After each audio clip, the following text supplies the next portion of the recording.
இப்போ பின்னவலை என்ட்ரன்ஸுக்கு வந்திருக்கோம். இதுதான் பின்னவலோடைய என்ட்ரன்ஸ். வாங்க உள்ள போகலாம்.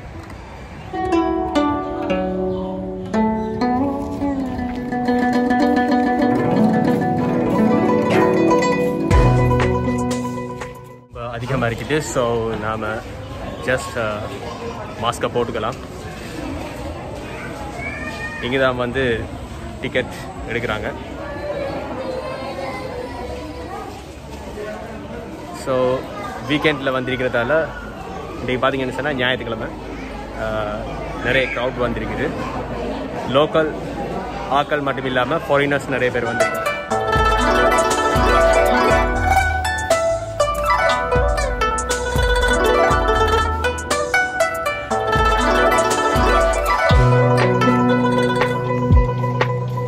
டிக்கெட் எடுத்துட்டோம். டிக்கெட் எடுத்த உடனே என்ட்ரன்ஸில் சொன்னாங்க வந்து யானை குளிக்கிற இடத்த வந்து போயிருக்குது. ஸோ அதை பார்த்துட்டு வந்தீங்கன்னு சொன்னால் உங்களுக்கு இன்னும் ஈஸியாக இருக்கும்னு சொன்னாங்க.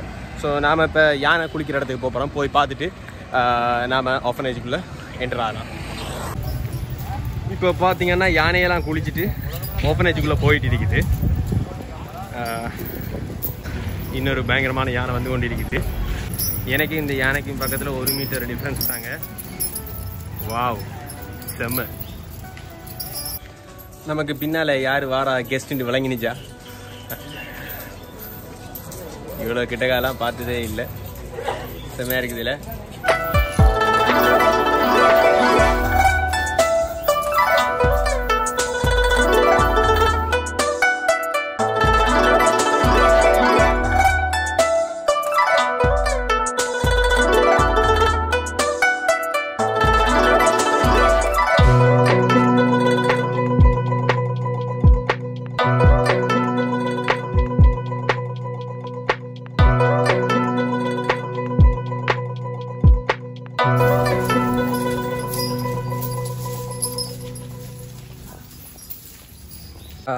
நாம் இப்போ யானை குளிக்கிற இடத்த பார்க்குறதுக்காக போய்கொண்டிருக்கோம். ஆல்ரெடி நான் சொன்ன மாதிரி நிறைய யானையை நம்ம அந்த ரோட்டில் நம்ம பார்க்கக்கூடிய மாதிரி இருந்துச்சு.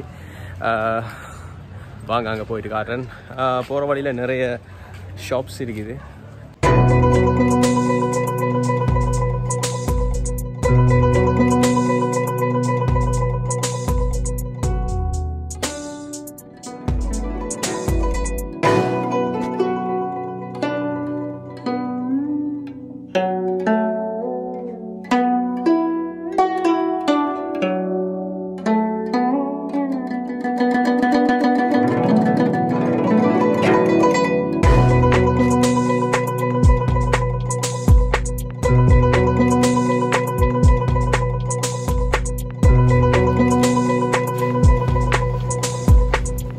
யானோடு வருது எல்லாருமே பதட்டப்படுறாங்க.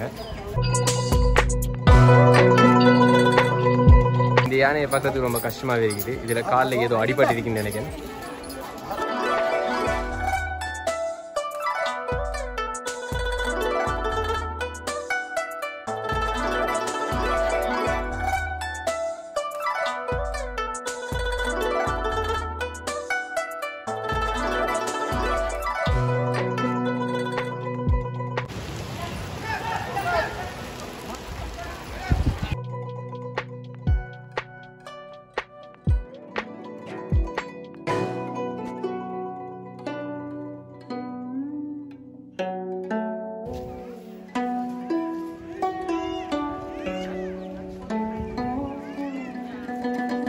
கடும் எக்ஸைட்மெண்ட்டாக இருந்துச்சு இந்த இடத்த பார்த்தது. யானையெல்லாம் பக்கத்தில் நடந்து போகிற மாதிரி ஊரில் இருக்கிறப்போ அப்படியோ தள்ளி 1 கிலோமீட்டர் அப்படி அந்த மாதிரி தூரத்தில் பார்த்தது. இப்போ யானை எனக்கு பக்கத்தில் ஒரு 1 மீட்டர் டிஸ்டன்ஸில் நடக்கிறத பார்த்தேன். சொல்ல வேர்ட்ஸ் இல்லை, அந்த மாதிரி இருந்துச்சு. செம்ம அனுபவம். இப்போ நாம் இப்போ உள்ளுக்காக போகிறோம். ஒரு வழியாக மாஸ்கை கலத்தியாச்சு. உள்ளுக்கு போய் பார்ப்போம் யானைகள் என்ன நிலப்பாட்டில் ஊராக்களும் இருக்காங்க, நம்மளை எப்படி வெல்கம் பண்ணுறான்னு சொல்லி பார்த்துட்டு வருவோம். வாங்க. இதுதான் guide to Pinnawala Elephant Orphanage. But இந்த கைட் படி ஃபாலோ பண்ணி போமாங்கிறது டவுட் தான். கிடைக்கிற வரைக்கும் ரவுண்ட் பண்ணி உங்களுக்கு யானைகளை காட்ட பார்க்க.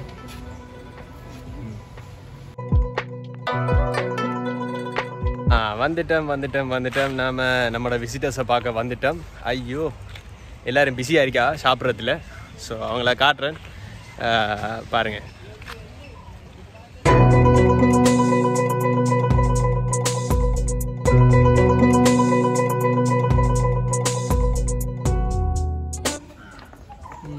குட்டி யானைங்க என்ன செய்கிறாங்க?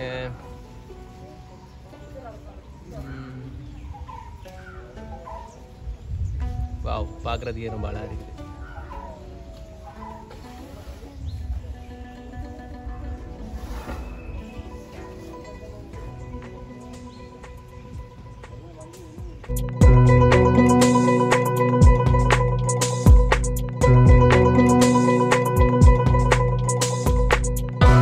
படியாக கொஞ்சம் டயர்ட் ஆகியாச்சு.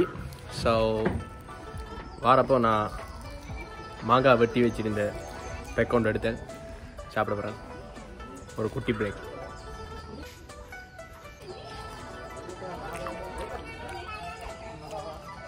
வாவ்,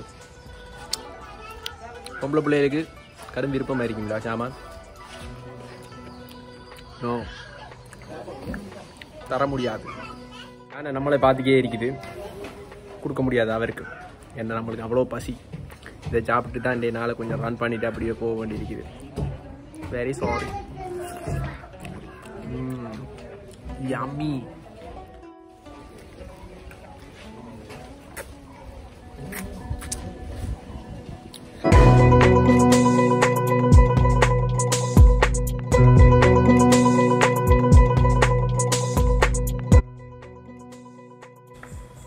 இந்த யானைகள் பற்றி ஒரு சுவாரஸ்யமான விஷயத்தை பகிர்ந்து கொள்ளணும்னு நினைக்கிறேன் நான்.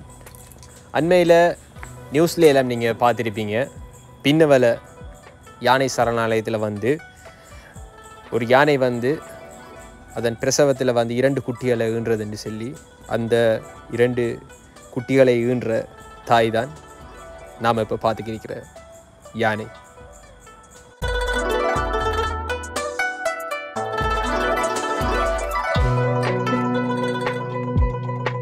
இங்கே கொஞ்சம் யானைகளை பார்க்கக்கூடிய மாதிரி இருக்குது, வாங்க போய் பார்க்கலாம். இருக்காங்க.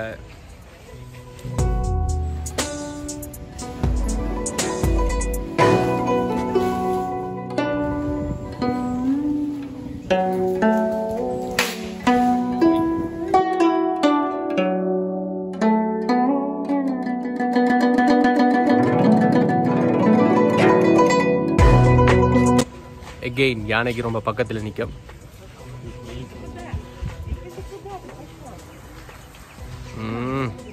தும்பு கையை நிறுத்துறது, எதுக்கும் கொஞ்சம் டிஸ்டன்ஸ் மெயின்டைன் பண்ணிக்குவோம்.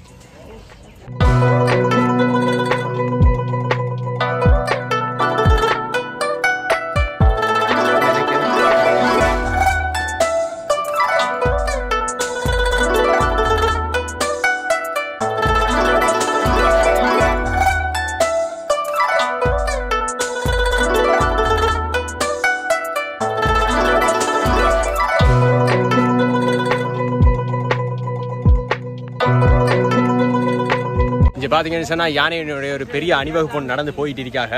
இவ போயிட்டு அவட ரெஸ்ட் பிளேஸுக்கு போய் கொண்டிருக்காங்க. ஸோ இவ்வளோ கிட்டக்கா வீடியோ எல்லாம் எடுத்ததே இல்லை. அப்போது பயமாக தான் இருக்கு. இருந்தாலும் பழக்கிய யானைகள்ங்கிறதால வந்து கொஞ்சம் மனசை தேத்திக்கிட்டு வரது நிற்க வேண்டியிருக்குது.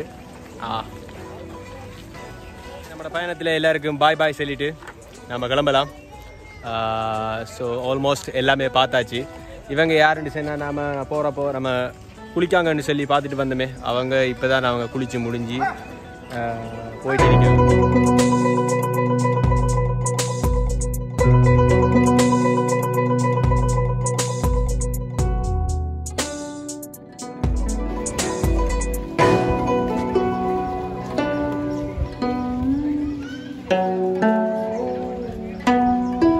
இப்போ நடந்துன்னா போய்க்கிருக்கிறார்கள் வந்து பின்னவல ஜூவில் இருக்கிறதுலே பெரிய சோம்பேறிகள் நினைக்கிறேன்.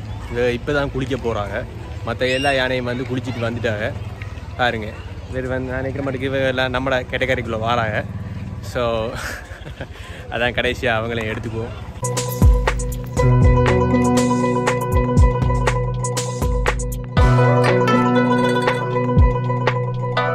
நான் இன்றைக்கி எடுத்த வீடியோ பொறுத்த மட்டும் வந்து செல்ஃபாக ஹேண்டில் பண்ணுறது உண்மையிலே கடும் கஷ்டம். கண்டிப்பாக இன்னொருத்தர் ஹெல்ப் இருந்தீங்கன்னு சொன்னால் இதை விட பெட்டராக எனக்கு உங்களுக்கு ப்ரெசென்ட் பண்ணி இருந்திருக்கும். ஓகே, ஏதோ இனிஷியலாக நான் இன்றைக்கு தான் ஸ்டார்ட் பண்ணுறேன். ஒரு யூடியூபராக வந்து செல்ஃபாக சில வீடியோஸ் எடுத்து நானே எடிட் பண்ணி உங்களுக்கு நான் ப்ரெசென்ட் பண்ணியிருக்கேன். ஸோ இந்த வீடியோ பிடிச்சிருந்துச்சுன்னு சொன்னால் கண்டிப்பாக ஷேர் பண்ணுங்கள், லைக் பண்ணுங்கள், மறக்காமல் சப்ஸ்கிரைப் பண்ணுங்கள். ஸோ இனிமேல் நான் போட போகிற ஒவ்வொரு வீடியோவும் வந்து உங்களுக்கு கண்டினியூஸாக வரக்கூடிய மாதிரி இருக்கும். மறந்துடாமல் பெல் பட்டனையும் கிளிக் பண்ணிடுங்க. தேங்க்ஸ் ஃபார் வாட்சிங் திஸ் வீடியோ. Love you.